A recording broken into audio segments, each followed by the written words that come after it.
Hey, I'd like to welcome you to another episode of Mission Matters. My name is Adam Torres, and if you'd like to apply to be a guest on the show, just head on over to missionmatters.com and click on Be Our Guest to apply. All right, so today's guest is Pavel Stuklik, and he is founder of Noah Aeon. Pavel, welcome to the show. Thank you so much. Super happy and grateful to be here. All right, Pavel. So great topic today. So how ethical practices and relationship balance drive lasting business success. A lot of business owners, entrepreneurs, and executives that listen to this show, and lasting business success. Who doesn't want that? So excited to unpack this with you. And I guess on my end, just to get this started, Noah Aeon, whenever I see a company name or whenever I see a particular spelling and I don't quite get it, I'm like, there's a lot of thought that I'm sure the founder put behind this. Can you please maybe just start with that? Where did this concept come from? Yeah, so crazy story. I used to be, extremely busy, burned out CEO. I was running Orange Theory Fitness locations all over the country. And essentially, I committed myself that every 3 months, I'm going to do something outside of my box and something outside of my comfort zone. And so I went to this dark room about 8 years ago as part of one of those, uncomfortable situations. And I spent 10 days in complete darkness in the middle of Thailand with no food, just water. And you probably wonder, how many why in the days did you say? 10 days. And complete darkness? Complete darkness. Wow, go ahead. I just wanted to make sure I caught that right. That's amazing. Go ahead, please. Yeah, so at this meditation retreat, and it was so profound for me. Well, at first it was extremely difficult because of this thing called monkey brain. And that monkey brain, is what I call this never-ending mind. It just keeps on thinking about future, past, and what do we do next. And sometimes it can run and ruin our lives. And because of this over-exhaustion of listening to all these voices, I wanted peace. And so basically it was day 7 inside of this dark room that I went into a complete state of, and for the first time in my life, I didn't worry about the future, didn't worry about the past. I went into this deep state of meditation where I just completely lost, all of that sense. And in that moment, I had this major realization, what am I doing with life? Like, why do I keep on chasing for, more locations, more money, more fame, whatever it might be? And I had this realization of Noah Aeon. And so what that is, it symbolizes duality. And essentially, my whole life, I've been playing, tennis or ping pong match. And what I mean by that, highs and lows and good days and bad days and high sales and low sales. And I was like, there is another way to life. And there is another way. It is coming back into harmony, health, and happiness. And that's the middle line, what it symbolizes. And so literally, inside of this dark room, I had this major realization that I got to follow my passions. And that's always been music. And I also got to follow my purpose, which was, how do I give this knowledge and all of these tools that I've learned from these crazy experiences to the world? And so that became, teaching and lecturing and doing retreats and workshops. And then the third thing that I got out of this dark room was, what type of legacy do I want to leave behind? And that became Noah Aeon as, how do I live in service to others, but yet still be able to function and, make true wealth and abundance in every situation of my life. And so now you have this concept. You have this, and what point, and maybe it was immediate, so I'm just trying to get to the kind of the root of this. At what point do you know that this company is going to be like a significant focus in your life, and it's going to be possibly even a calling? Like, when does that happen? Yeah, so it happened, kind of right after, was like that direct vision. And I'll tell you why, most of our life, we're so busy. We're chasing ourselves, let's say that we wake up in the morning, we go on the phone, and we get taken over by our notifications. We get taken over by our meetings and, whatever families, requests are. And then we forget to breathe. We forget to realize what are our passions, what is our agenda, what would I actually love to do today.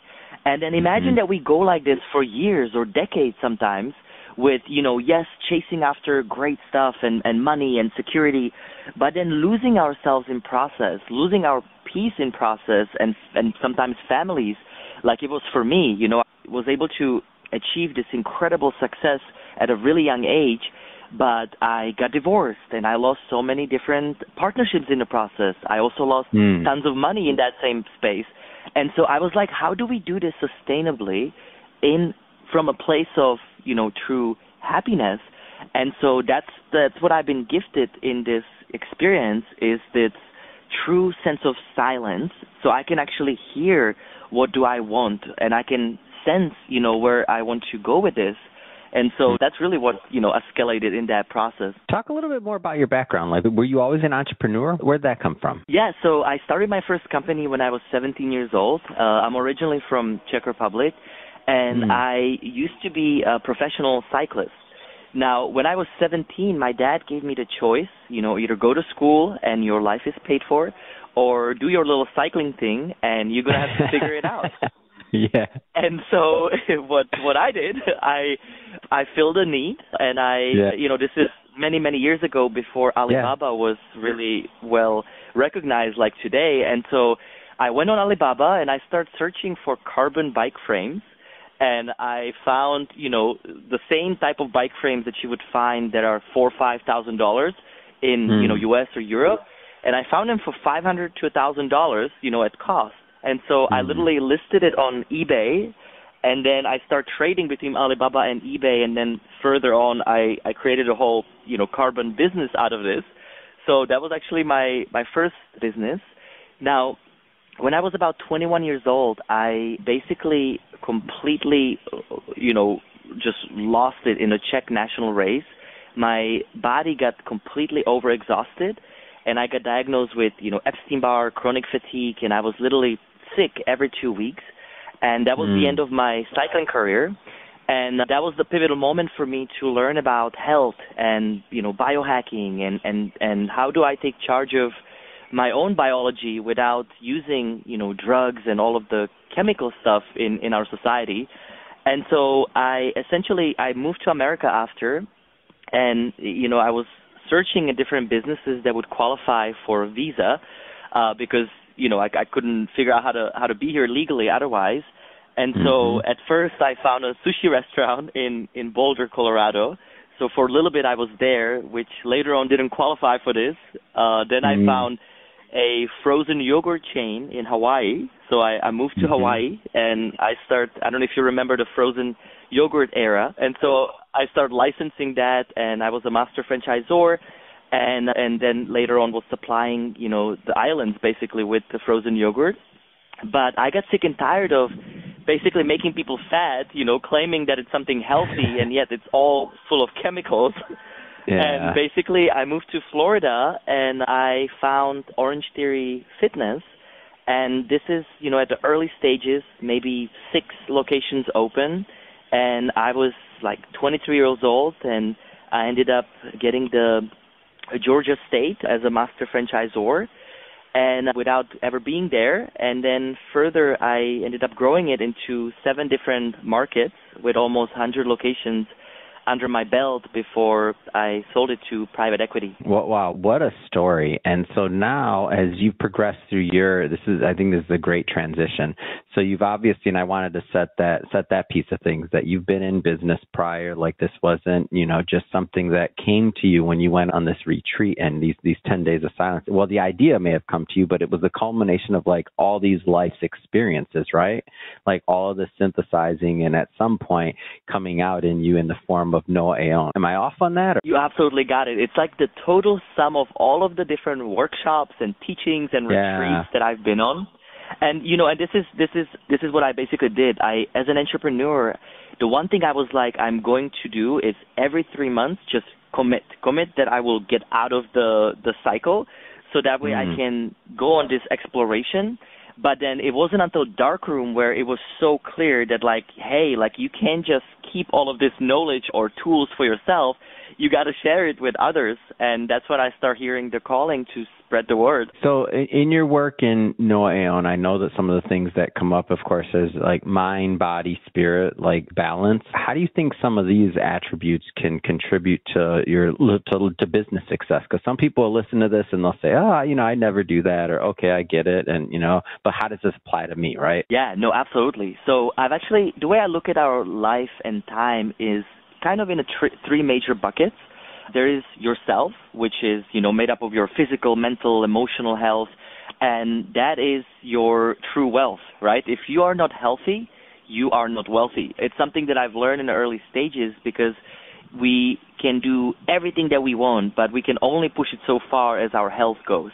And so it always starts with you. And so for me, I am very regimented when it comes to the discipline I have within my own health. And I treat my own health just like a business. I basically have a dream goals. I break it down into a yearly, monthly, weekly, and daily basis that projects into how I spend my time. So that way, every single day, there is some form of exercise. There's some form of connection to mindfulness, meditation, breath work. Every day I carve out a time that I spend on creativity and also education. And so that's kind of that first bucket is you yourself. How do you want to really thrive within your own self? Now, in the regular world, business or others a lot of times come first. And so I want to emphasize how important it is that you have to come back first. And that's the first bucket. The second bucket is your family and also your friendships, your spouse. And, in my learnings, I've lost my family because of the amount of time I spend in jobs and work. Essentially, this is every single day I call it the power hour. So I have a 1 hour a day that's just fully dedicated for kids. And then I have a 1 hour a day that is fully dedicated for my wife. And this is without cell phones. And this is, again, something that I've learned to be disciplined, just like any other meetings that we have, for our companies. And then I've got the third bucket is our company or career, mission, whatever we might call it. And so this is kind of how I treat time, because when you own your time, you own your life and not the other way around. And so essentially these are the three buckets, and I practice something I call the process of, and what I mean by this is I unhook in a cyclical way from that busy world so you can keep on coming back to you. And so once a day, the first half an hour or an hour a day, I spend just by myself. I wake up before everyone generally, and this is that time I do exercise, visualization, gratitude. I combine a variety of different practices that we teach to be able to really set in that intention. How do I want this day to be before the day runs me? The typical way is we just go on the phones and we get lost in it, right? We go just from one task to another. And so this thing avoids that. Now, once a week, I spend full day off without any technology, without food. I try to also fast once a week. And this is that cleanse and clear and also detox. But what I've learned is if you detox from your cell phones, TVs, computers, at least once a week, you essentially reload your dopamine levels, which is what we are being, hooked to all of these devices in our life. And that's what just keeps that monkey brain, going and going and going. I also spend the first part of the day just by myself. And then the second part of the day, I spend it with kids, family, and wife. And I use that to reassess how was my week? What do I want to follow the following week? And just like with a company, it's like the weekly meeting with myself. Now, once a month, I spend 4 days completely off. And essentially, it's the same thing. I do not touch cell phone. I go into, journaling. I spend time with family. And I unhook from the busy world. And once a year, I spend 15 days completely off.